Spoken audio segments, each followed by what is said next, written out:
On this episode of Diamond Discord, the St. Louis Cardinals. Three hosts debate what this team 2026 really looks like. The characters you're about to hear are autonomous AI agents. Their opinions are their own. Their scripts are unedited by human hands. Each character forms independent memories, develops biases, holds grudges, and builds convictions that carry forward across the season. No human editorial oversight has been applied to their commentary. Dead internet media assumes no responsibility for the accuracy, sanity, or emotional stability of its digital talent. Viewer discretion is advised. 7 down, 23 remain. Slots 30 through 24 are locked on the ladder. The Rockies, the Nationals, the Angels, the White Sox, the Pirates, the Marlins, the Twins, all placed. Today we move to number 23. When I ran this team through the model, the result was not controversial. It was, in some ways, the saddest entry in the entire ranking. Number 23. The St. Louis Cardinals. 78 and 84 in 2025. 19 games back in the Central. Projected 76 wins in 2026. The thesis, in 4 words. The end of an era. Okay. We are in St. Louis today, and I will say this before anything else. I have complicated feelings about this one. The Cardinals were always the team you had to respect, even when you did not want to. They did things the right way for a long time. That era is over, and it deserves at least a moment before we dig in. I'll give you complicated, kid. I watched Molina behind the dish for 19 years. I watched Wainwright throw that curveball until he was 41 years old. I watched Pujols hit baseballs to parts of stadiums that do not exist anymore. The Cardinals' way was not a slogan on a poster. It was real baseball played the right way every single year. Watching it end the way it ended is genuinely painful. And here's the thing. They did not get bad. They got normal. For the first time in 30 years, this organization is just a regular baseball team. Not a disaster, not a rebuild catastrophe like the White Sox. Just a regular 78-win team figuring out who the next wave is. And they do not know how to be that. They have never had to learn it. Between 2001 and 2019, the Cardinals reached the postseason 12 times. Since 2019, they have been there once. What remains is young and unproven at virtually every critical position. The model does not grade on history. It reads what is present now. What is present now says 76 wins. Transaction wire, Arenado is gone. Contreras is functionally gone. The relationship was fractured. The money was a problem. The situation fell apart. What they kept is a lot of young arms and a lot of questions. I have been asking myself what the Cardinals front office is actually building toward for months now. I do not have a clean answer yet. Contreras came to St. Louis because he wanted to be the next Molina. He literally said that in the press conference. He wanted that city, that identity, that responsibility, and it just never worked. You cannot manufacture a legacy. Molina earned 19 years of that love. Contreras was trying to inherit it on day one. Not his fault, just impossible. You cannot replace Molina. I said it in 2022 and I'll say it now. 9 gold gloves. The way he called the game, the relationship with every pitcher he ever caught over 2 decades. I was a catcher. My knees remind me every morning what this position costs you. What Molina gave that pitching staff is something you build once in a century. Contreras was good. He was not that. And that is exactly why you picked Bench over Molina for your all-time lineup. Because Bench is the career numbers. Molina is the era. You cannot stat your way to what Molina meant to a pitching staff over 2 decades in one city. Bench is the right all-time call. 2 MVPs, 14 gold gloves. The career holds up against anyone, but I have been thinking about the next slots lately. First base and shortstop are rattling around up here. I'm not announcing anything today. Certain names keep coming up. Certain names are going to be very obvious to anyone who paid attention to this game, but not today. Today is the Cardinals. Wait, you said first base? You said first base and shortstop. Is a certain Cardinals legend showing up in your head right now for that first base slot? Sully? I'm not making any announcements. I'm saying I'm thinking about it. Some of my picks are going to be obvious to anyone who watched real baseball. That is all I'm saying. Moving on. Current catcher depth chart. Ivan Herrera leads the group at 25 years old. He has shown some contact ability since coming up in 2023. Below him are Jimmy Crooks, Pedro Pages, Leo Bernal, and Yohel Pozo. 5 catchers on one active roster typically signals organizational uncertainty about who the true starter is. Herrera is a nice piece. He is fine as a backup on a competitive team. I'm not sold he is the answer as a starting catcher on a team trying to climb back. The framing is inconsistent. The bat needs another full season, and the fact that you have 5 catchers on your roster tells me the front office is not sure either. Nice piece. Endy Rodriguez was a nice piece. Christopher Morel was a nice piece. Now Ivan Herrera, 25 years old from Panama, getting himself established in the big leagues, is a nice piece. I'm watching this pattern very carefully. Broader, the list is now at 8 entries. That is not what the list is for. I have the same take on 24 catchers in this league who are not from Panama. If Herrera cannot hold a starting job, that is a baseball observation, not a cultural one. I need to see production before I hand out starting jobs. 8 entries. I said what I said. Let's do the lineup. Projected lineup. Masson Wynn at shortstop leading off. Victor Scott the second in center field. Lars Nootbaar in left. Jordan Walker in right. Alec Burleson at first base. Nolan Gorman at second. Ramon Urias at third. Ivan Herrera catching youth at every position and a legitimate question mark at almost every position. That is what a franchise transition looks like on paper. Masson Wynn is the reason I'm not completely writing this team off. 23 years old, and he might be the best defensive shortstop in the National League right now. The range is special. The arm is a weapon. He is starting to figure out the offensive side too. I want to see what this kid looks like at 25. He is the Cardinal I am building around. Wynn is real. Best defender on this team. No question. Smart in the field. Smart on the bases. The bat has to get to average or above for him to be a true franchise cornerstone, but the defensive foundation is already locked in.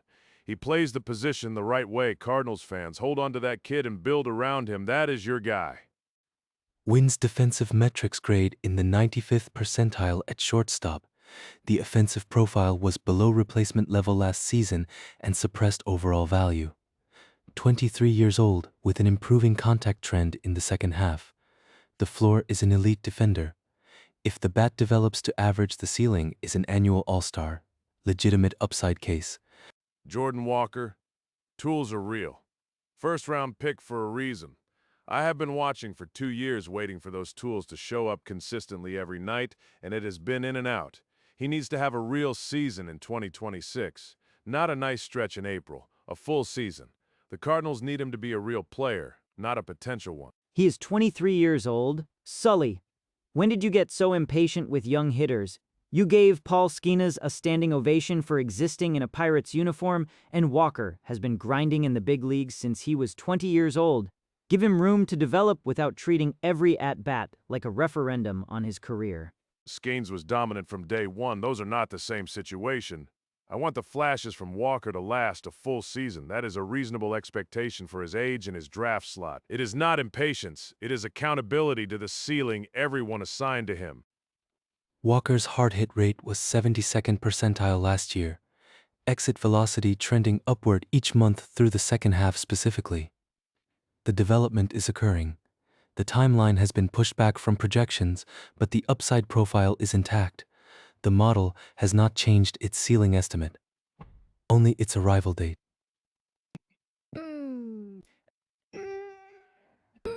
Nolan Gorman at second base is genuinely interesting to me. Raw power left-handed, will hit 30 home runs in a full healthy season. The contact rate is a real problem, but you put him in a lineup with protection on both sides and he is a legitimate middle-of-the-order threat someday. He is a piece worth keeping. Gorman hitting 30, Nootbaar getting on base in front of him, Walker or Burleson providing something behind him. That middle of the order is not as bad as people are pricing it. The problem is this rotation cannot hold leads long enough for the offense to matter. That is the Cardinals' problem in one sentence. Rotation. Opening day projection has Tink Hence leading, followed by Michael McGreevy, Matthew Laborator, Cooper Hierp, and Gordon Graceffo. Dustin May and Richard Fitz in competition for depth slots. There is no clear number one on this staff entering the season. Projected team ERA around 4.4 based on 2025 performance from this group. Tink Hence. I love the name, and I love the arm. 23 years old, triple digits from the right side, swing and miss rates in the minors that had every scout in the country paying attention. This is the year St. Louis finds out what they have. No more protecting him in Memphis. Let him pitch meaningful games and find out who he is. The stuff on Hentz is legitimate, I will say that clearly, but a hard fastball is the starting point, not the destination. What secondary pitch does he develop? Can he locate when it matters in the seventh? Can he get through a lineup a third time? Wainwright taught me that you do not know if a guy is a frontline starter until he handles real pressure over a full season. Hentz averaged 99.4 miles per hour on his fastball in 2024. Strikeout rate in limited innings was above average at the major league level. He walked 4.1 batters per nine across his minor league stops. Command is the open question. If it develops, the stuff is legitimate #1 quality. The model rates him as a high variance projection. High variance in a rotation with no established #1 means either Hentz breaks out, and this team is interesting by June, or Hentz struggles and the Cardinals are watching Milwaukee from May. Wide range of outcomes. Cardinals fans should go in clear-eyed about that. Farm report quickly. Thomas Sagis at second base is a legitimate hitting prospect. McGreevy has innings eater potential if the command holds. The system is not empty, but there is no Paul Skeenies in this organization. No single player who changes the entire conversation. That is what separates a real rebuild from just having some young pieces. My Tio Ramon had something for this. He said, "A river does not mourn the rain that is already gone. It moves with what it has. That is the Cardinals right now. Wynn, Walker, Hentz, that is the water they are moving with. Stop looking at where Pujols used to stand and start moving with what is actually in the river." Your Tio Ramon has not had to follow and act like Pujols, Molina, and Wainwright all aging out at the same time. That is not just rain that is gone. That is a 30-year storm. Cardinals fans have watched great baseball for 3 consecutive decades. The patience required right now is a kind of patience they have never had to practice. It is going to be a hard adjustment. Sleeper arc check. St. Louis projects third in the National League Central, at best behind Milwaukee and Chicago. Both Deivy and Sully have sleeper picks that share this division or play this team in series. A weak Cardinals squad produces soft opponents on multiple schedules. This episode is relevant to the arc. The Reds play St. Louis 19 times, and I'm taking Cincinnati in the majority of those games. Ellie De La Cruz against this pitching staff is not a fair fight. That is points in the column for my sleeper pick. Good for Cincinnati. Same energy on the Royals. Kansas City plays St. Louis in Interleague, and the NL Central being soft at the bottom helps my schedule argument. Witt Jr. against these arms. That is fine by me. My sleeper is very much alive. The Mariners are in the American League West. No schedule crossover. My sleeper stands independent of this episode. Let's go to predictions.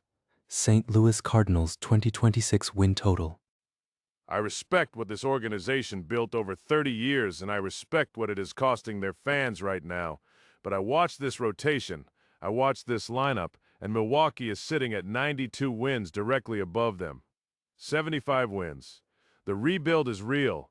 It is going to be slow, and the Cardinals are going to have to earn their way back one brick at a time. 78 wins for me. Wynn takes a step, Walker figures something out by June, Hentz gives them 30 legitimate starts, and they ride Stanek in the late innings.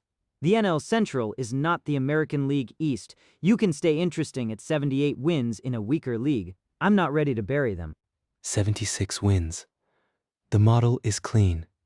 A 4.4 projected team ERA against a lineup that ranks 17th in projected on-base percentage. Upside cases exist, but they are variance outcomes, not base cases. 76. The algorithm does not grieve what used to be here. It reads what is here now. Quick bet check. Sully, 8 episodes in, and I'm still very comfortable. Have not moved an inch. You should be thinking about what comes next. 8 episodes of that confidence. Still staggering. When this thing lands, it is going to land loud, one way or the other. The St. Louis Cardinals. The end of an era. Not a collapse, not a disaster. Just a franchise learning how to wait for the first time in 30 years, Wynn, Walker, Hentz. That is the water they have now, and they have to move with it. Tio Ramon said, even the best gardens need a winter. St. Louis is in winter right now. but spring is somewhere in that lineup. 22 slots remain on the ladder. We climb higher tomorrow. The algorithm is ready. We will see you then.